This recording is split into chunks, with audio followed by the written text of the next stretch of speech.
Hey everybody, welcome to the Your Life Blueprint Sound Vibrations. I'm Gandharva, and please share these videos. Thank you, thank you. Thanks for liking them, sharing them. Thanks for any contributions, much appreciated. Every day we talk about the energies of the day so we can find out who you are too. We find out who the day is or what the day is. We find out who you are. So today is Monday. It's the day of the devotional personality, devotional vibration.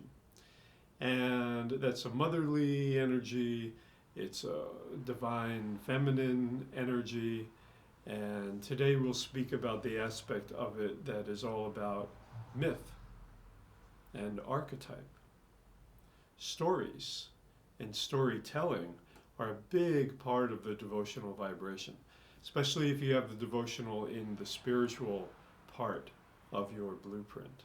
Then stories, reading, books, not books on like current events or like that, but more fiction, more stories and like that. So when the person with the devotional personality reads stories, they transcend. They go deeper within themselves. So mythology helps with that. And on Mondays, we can all do some reading. We can all read some stories. Maybe even write a story. Why not? It's a good spiritual exercise. I'm going to read from someone who did have this in the spiritual area of his blueprint, the great Joseph Campbell. And what was he known for? Myth and archetype. Myth and archetype. So let's see what he has to say about reading. Apparently there was a time in his life where he read 9 hours a day. So I say let's hear about that while I play the vibration of the day. So during the years of the Depression, I had arranged a schedule for myself. When you don't have a job or anyone to tell you what to do, you've got to fix one for yourself.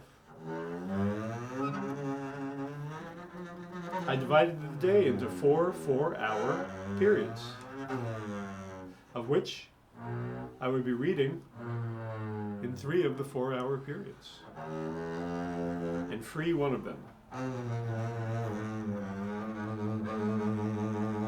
By getting up at 8 o'clock in the morning, by 9 I could sit down to read.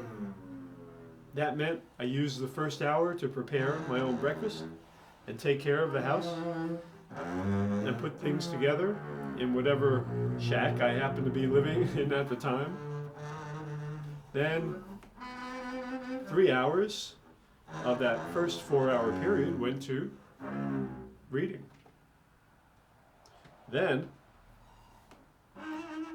came a break for lunch and another 3-hour unit. And then comes the optional next section. It should normally be 3 hours of reading and then an hour for dinner, and then 3 hours free and an hour getting to bed. So I'm in bed by 12.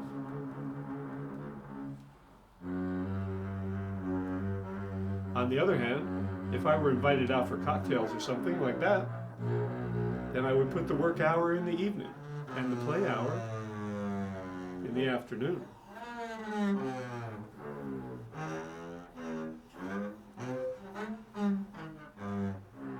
It all worked very well. I would get 9 hours of sheer reading done a day. And this went on for 5 years straight. Wow. You get a lot done in that time. When the job at Sarah Lawrence came, until I started writing, I continued that schedule over the weekends when I was at home. Reading what you want and having one book lead to the next is the way I found my discipline. I've suggested this to many of my students.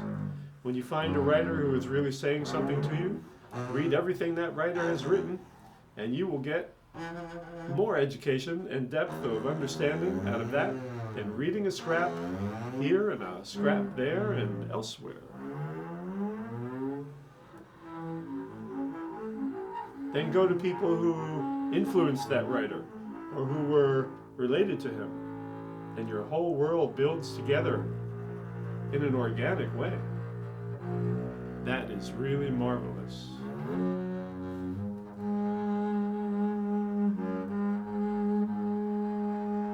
Whereas the way these things are taught normally in college and school is a sampler of what this one wrote and that one wrote, and you're asked to be more interested in the date of the publication of Keats' sonnets than in what is in them.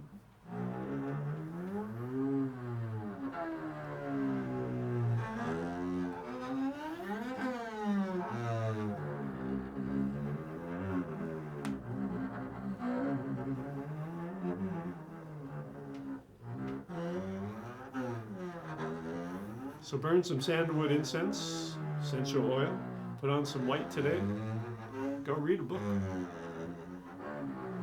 Maybe read one of Joseph Campbell's books. Read about mythology, archetype. That's what the whole Your Life Blueprint system is. Archetypal personalities, archetypal vibrations. Go look at the moon tonight, too. Check it out.